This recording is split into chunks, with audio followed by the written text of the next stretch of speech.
Hello everybody, this is Sami, your host. Super glad that you're all joining me in this live stream. Today I want to take you on a little tour of our virtual world. It's called a digital twin. I'm really excited that you're here. I want to share two things, a little bit talking about the technology. I want to talk a little bit about what you can see and how you can use this, and also about the future of this type of technology and how we see ourselves evolve with this type of technology. First of all, what you're seeing here is the fruit of 2 years of labors by our software engineering team. We are a deep technology company with expertise in everything that is deep tech. I'll bore you a little bit with the details. It's about microservices architecture, API integration, real devices integration, common data model, and all these types of buzzwords that you may have heard, but you don't really know what it means. I'll start very simple. What you're seeing here today is what we call a digital twin. And really everything is a name. It's a digital replica of the real world. When we set out to build our products and our vision here, we decided that we want to integrate everything that we know from the real world, anything that we see, from public transports to cameras that are public to airplanes, and we wanted to see it all on a single point of contact, so to say, which is then the map. However, it doesn't have to be a map. Certain people that we speak to see this as an added visualization benefit. We absolutely love the tool, of course, and it gives us a lot of joy just playing around with it. So, with no further ado, I'm going to take you through the product.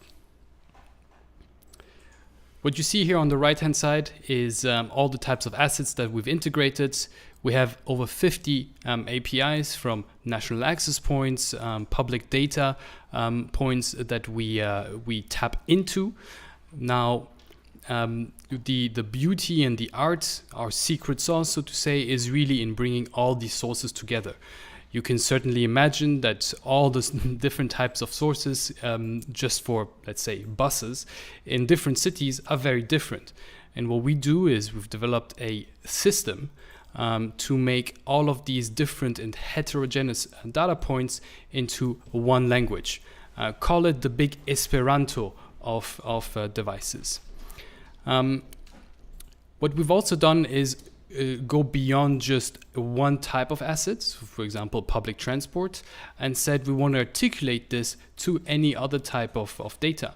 So we wanted to showcase that we have video streams on a massive scale, that we also have audio streams, and also other types of infrastructure assets, but I'll take you to those a little bit later. Let's start with our journey. And I'll take you to the birthplace of our project, which really started in Sweden. And when we started looking at Sweden, we worked on a project in this specific region and started discovering all the types of data that are publicly available, courtesy of the transport operators. And this is really where we started then building the architectures around and deploying our unique tools that we have to make this a very powerful solution. And what you have here is the city of Gothenburg, where as you zoom closer and closer, you get more and more information, or more granularity about the information that is currently displayed. And I don't know if you're an avid scooter or e-mobility type of person, but certainly we've integrated shared mobility and e-mobility onto the platform here, for example, from the provider tier. And it allows you to know exactly where the different e-scooters are, what their current status is. For example, are they active? Some of them are not necessarily active, what the batteries levels are, and the max speed for that particular area. Additionally, you also have information about the helmet situation, which is always very neat to know. But we didn't want to stop just with e-mobility as e-scooters. We also wanted to look at bike mobility, and here we've integrated Next bikes, their locations, their availability, and you can see that in the central station here of Kungsportsplatsen, pardon my Swedish pronunciation, is actually fully available for commuters. Now, if you look at other types of information that we have here in the city, you can see buses driving around in real time. And this is the actual location of that bus. And you can actually, just for fun, also just have a look on the satellite map and see that this bus here is just about to arrive at the junction. Let's see which way it's going to turn. The driver, that is. Here we also have heading information, so that helps us to build certain types of models if we want to visualize things either in a 2D like this, but in the future also in terms of 3D, which is very, very handy. So maybe they're stuck currently at a red light, but what I'll do is show you a little bit of the other places. You see here, there are some assets that are swimming in the sea, and obviously these ones are ferries. I heard that in Gothenburg during the summer, over here on one of those islands, there is a open and public sauna that is free for everyone to visit, and actually there's a ferry that's going to bring you over there to enjoy. So enough from Sweden, let's go to another place. This is the beauty of our product. You can really travel to any place that you like. Maybe here just in a little bit of the south, I love seeing, for example, the taxis. These are taxi information, so you know where they are in the region, and that can help you also make decisions in the future if you want to, I don't know, book a taxi and go to somewhere like your local station. Interestingly, in Sweden, the taxi services also sometimes get operated by the operator themselves, and we can see this neatly on our little map and see at what times these peak or not. Right, let's travel to Finland.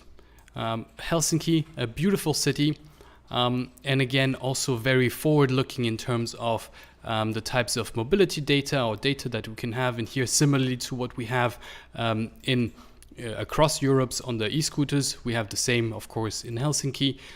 This one is fully charged, it's always good to know. And here we're seeing the public transport information for Helsinki. This is the main station. Not surprising that there are the Helsingin Seidu Liikenne, which is probably their main train operator, with a trip start time in 20 minutes, so no wonder it's in the station, but you can always check for what is where at any given time. If you want to get very technical here, and I don't think we should shy away from that, Helsinki uses a very modern way of communicating device data. They use MQTT, which is a message queuing protocol, similar to something that you would have on Twitter, for example. The iteration is slightly different, of course, but it's really the way that devices publish information, and that information is then consumed by people like us, either the browser being one of the consumers, or of course ourselves as the user. So very interesting, and I think what is possibly the real innovation across the board that we are promoting is the ability to combine all these types of data. So a very bespoke system, that is the Sweden system, that is not MQTT or not a standard way of delivering data, to a very standardized system that helps you to plug it in holistically, so anything you can basically plug it in and stream it in real time. I'll take you now to probably one of my favorite regions in terms of traveling through the map. It's the Central European Alps. I always absolutely love it because it really showcases what our map and the technology can provide, which is more immersive experiences. And now today, the way we see the world is, of course, in a 2D manner, but as technology evolves, we want to be able to deliver more and more augmented reality, more and more virtual reality experiences via these types of architectures. And we're really set up to do this already with the way that we operate systems within our technology stack. And here you can really see in seamless fashion that you can stream over thousands and thousands of cameras and really getting a feel for what's the weather is like, how busy is the golf court, or how busy is this particular restaurant, or here even this particular parking lot at my destination, and start planning a little bit your experiences around that, really getting a little bit more info, a little bit more out of your map experience, which I think is always something that I've been missing in products out there. Here I'll take you to the airport. I'm a big aviation fan, and I think that a lot of the inspiration also coming from other products like Flight Radar or sky maps. We've been able to integrate that very, very easily and seamlessly into our architecture with flight information from various all the airlines. We are able to process what is so-called terrestrial ADBS signals. So we don't have a source for the satellite ones just yet, but we will be able to integrate that seamlessly in the future if we wish so. But also what I love is the beautiful cameras from the airports, being able to look over the tarmac, and this is Zurich Airport at the moment. And then my favorite feature, you can just listen into the air traffic control towers, really get a feel for what's going on. And if you're an aviation geek like me, an AV geek as they call them, like me, you can then start really getting a full picture of what's going on the ground. How are the airplanes navigating? Can I have a look at the cameras? And really starting into incorporating cross information. And that's just one example. Using the data that is available out there. I think what is extremely powerful, and when you start thinking about other use cases where you want to have weather data combined with air quality data. 145, 1 turn left heading 260, descend to 6,000 feet, QNH 1016. Fantastic. I love this sound. When air traffic control speaks through, that gives me always the chills and definitely want to jump on an airplane and travel. But really looking at bringing any type of data onto this type of platform to create a more elevated use cases, right? Everything that you see in the world, especially coming from conversations with industrials, everything is vertically integrated, siloed, not interoperable. And there comes probably the biggest break to digitalization and innovation, which is the systems are not ready to do that. And that goes back to the philosophy that we have here in our company, in our projects. Everything is set up to be extremely modular. So anything that you see here can be exchanged very seamlessly.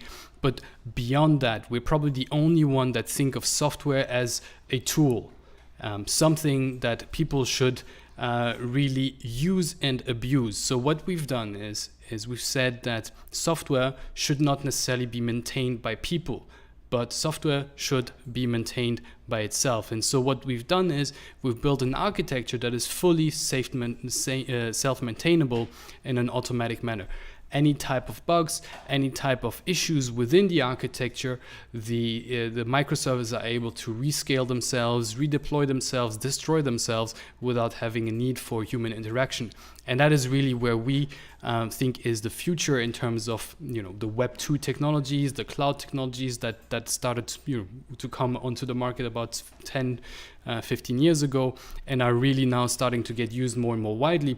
Although that being said, with a lot of companies, a lot of businesses really struggling to leverage the full power of microservices as of yet, and the real danger being that you're going into Web 3 with a very loose footing into Web 2 because you've failed to integrate or master AWS, Azure, or build your own systems that can support the decentralization of the web, right? And this is where we're going to have a lot of issues for people when we're starting to talk about having millions and millions of devices connected to the same type of infrastructure and that feed millions of data points in real time. So this is really where we want to put our mark and say, hey, guys, there are solutions out there. You probably don't know them. Speak to people like us. Try and find out what's out there. And that being said, I'm going to take you to the other side of the pond because we spent a little bit too much time over here in the Swiss Alps. Maybe let's have a look what's going on in the beautiful Mediterranean Sea. We're going to have when you see these types of streams, beautiful hotel, really leveraging here the power also of integrating devices and advertisements, so to say. So this is, shout out to the Hotel Barcellini. that is a beautiful stream and really wants, I really want to go on the website. And actually what we want to do in the future is provide the ability to link now the web presences of these individual people who want to, promote themselves in a more immersive way, and showcase what they have. And really here for me, this is super appealing, right? I want to go to this place on the island of, I don't know what the island is called, Tuscan Archipelago, and this is Porte Ferraio. So, fantastic to be able to go to these places very easily and very seamlessly. Now, we're going to go over to the US. I'm going to show you a little bit more what we do. Everything that we build is event-driven. So we don't store any data unless it's necessary. We built a framework whereby you have a data stream that is constant, that feeds you anything that you want to know right now, right here. And if you want to do further analysis, you can plug it in, right? That gives you real flexibility. Think about the amount of data that is generated on a daily basis. And this is the type of architectures that just, on some stuff, you just want to fire and forget, because it's not useful to you to know how this and this did, 3 days ago, but we're really interested about knowing what's going on right now. And when you talk about what's going on right now, I can tell you this bus here, bus line number 5, southbound in Philadelphia, has many seats available. Now it's not surprising. It's the middle of the night over there on the eastern coast. But what is surprising is that it has 1 minute delay from where it needs to be. No, but joke aside, really, this is the type of information that you want to have when you're lying in bed in the morning and you want to make a decision. Do I take the next train? Do I rush? Or do I wait another half an hour, enjoy my coffee? Because this train in any case is fully utilized. There's no room for me to sit, and I want to be on the next one. And you can do this on a global scale. I cannot emphasize this enough. I think there's a lot of apps out there that just focus on one city, and they don't necessarily do it very well. They do one city and one types of asset, and they really think in a vertical manner. And what we're trying to convince people or say to people is you need to think as a broad horizontal platform that can feed data into and generate use cases automatically on itself. Because the data is there, because this type of information is there, people can make decisions that enhance their daily lives. I want to take you to another type of information that we have. I think one really cool thing for the urban infrastructure planners, we've been touring this last year, and when we showed this to people, they were a bit surprised. The location of recycled trash cans in Manhattan, and actually it's not that much, right? You imagine that there'd be a lot more recycling bins in the city, but that really helps, decision makers to say, oh, look, the state of the union, so to say, is that it's not necessarily available in the way that you want it to be available, and we can do something about it, right? Data is only data until it becomes meaningful, and what we're doing here is making it meaningful by raising awareness, by being able to transparently show it to you in real time. And that's what I think is really, really the power of a digital twin. And I could go on and on about all the cities that we integrated. I said to you earlier that we have 50 APIs integrated, but that's only the beginning. We've got 350 more coming. We know that the system is able to withstand millions and millions of data points in real time, and really accelerate our development timeline in terms of providing a real product for people out there. So let me take you to another little type of visualization that I love to show people, especially coming from an engineering background. Here, for example, we've been able to gather information about the location of windmills and geolocalize them to the dot. As you can see here, not only do you see it on your map, you can actually see that it's constructed, but you can also have a look at all the metadata that is linked to this. This particular windmill has a rated capacity of 1,600 kilowatts. It's been installed in 2012 by GE Wind. I mean, this is the type of information that is very, very useful on a daily basis for the people in that type of industry. And then taking it a step further, we can even go into other types of assets. I'll switch back to the black so it goes quite quick when I scroll. But let's look at, for example, Australia. Again, really emphasizing here that we are global. There is nothing that we don't want to uncover. There's nothing that we shy away from in terms of integration. We see ourselves as a global platform, as a global provider of information and data, and then the use cases that I'll elaborate a little bit further on. So here, for example, real-time information about a dam. Not only do you know how full it is right now, and that is 35.25%, so it's quite precise as well. You know what the inflows are to the nearest decimal, and the outflows. And that gets updated every 15 minutes. We are able to display this onto the map, again, elevating any type of use cases that you can think of related to energy production, related to infrastructure, related to construction and maintenance. And again, we are agnostic to the type of information. It's really for our users to decide how they want to use the data out there. Now, I've shown you a little bit of this. The digital twin is freely accessible. You can check it out on maps.yotl.io. But as I said, this is just at the beginning. This was our alpha.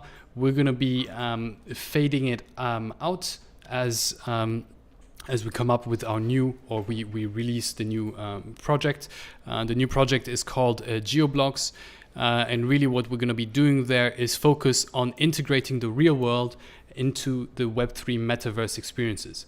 There's two things that I want to highlight. Number one is that we're going to go out as a virtual land provider, so anyone can go and purchase their land and start developing it.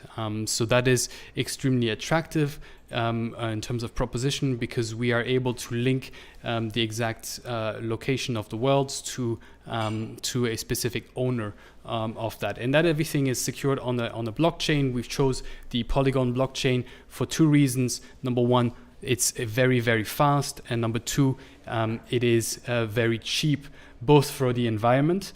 So from a CO2 impact, it is very, very attractive, but also from a transaction cost perspective, which, put it into perspective with what we've seen in going on in other side, where the Ethereum network got clogged up.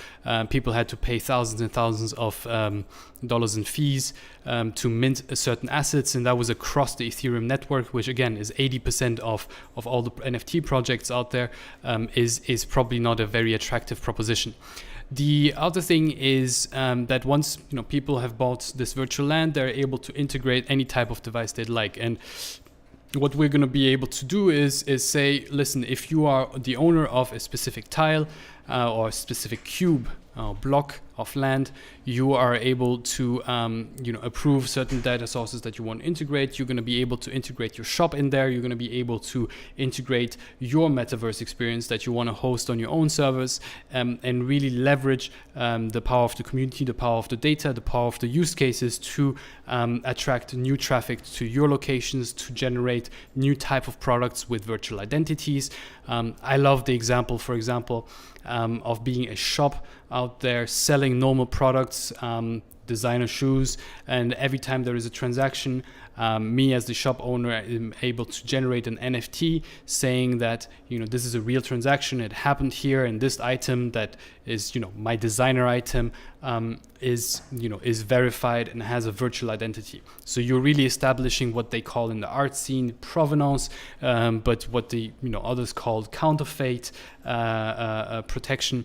And so these types of use cases I really, really like. And I think you can also think about completely different types of businesses where you are able to integrate virtual identities and say, hey, my top 5 customers get Coachella tickets for this event. My top purchasers of handbags, designer handbags, are going to get VIP invites to the Paris Fashion Show, and you can really link that up to the virtual identities of the product. One last One last element that is very dear to our heart is, when we started looking at the world and seeing all these beautiful, mountains and natures, and, it became very apparent, and I think we ran the numbers as well. I think less than 1% of the world is, urban areas.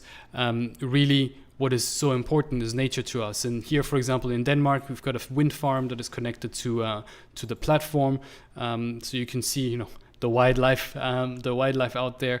But certainly, what you can do and what we love as a use case is you can make a real impact on sustainability. You are able to link specific land to land projects such as reforestation, engage with donators, engage with the communities, and create new types of fundraising products at a much more attractive pricing point, but also with a much higher perceived value. And I think these are the technologies that are going to drive innovation forwards. These are the types of technology that are going to take away the share of the traditional e-commerce, which is 5 trillion market today, set to grow another 50% in the next couple of years, to 7.5 trillion. So it's a real huge opportunity to also innovate in that space, and create new products. So with that, I invite you to follow us on, of course, YouTube. You can like, subscribe. Sorry, I have to say it. My boss otherwise will push back. But also join our Discord, join our Twitter group, and that way you can stay up in touch with any types of product launches that we're going to be bringing in the next couple of months, as well as some exciting, initiatives. We've got an NFT initiative coming up where we really want to reward the community as well.